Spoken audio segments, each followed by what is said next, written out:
টি-20 বিশ্বকাপ নিয়ে বড় সংকটে বাংলাদেশের ক্রিকেট। ভারতের মাটিতে খেলতে না যাওয়ার সিদ্ধান্তে অনড় অবস্থানে বাংলাদেশ। শ্রীলঙ্কায় ম্যাচ সরানোর আবেদনও সরাসরি প্রত্যাখ্যান করেছে আইসিসি। আইসিসি জানিয়েছে ভারতে না খেললে বাংলাদেশকে বাদ দিয়ে অন্য দল নেওয়া হবে।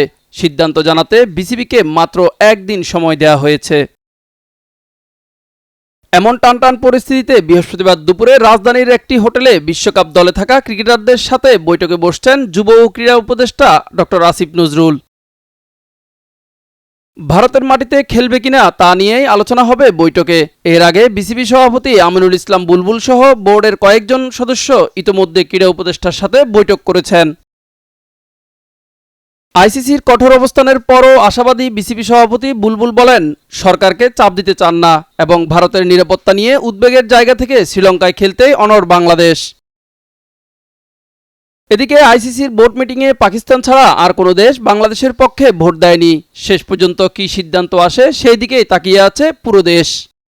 মিজান ফারাবি, দিগন্ত স্পোর্টস।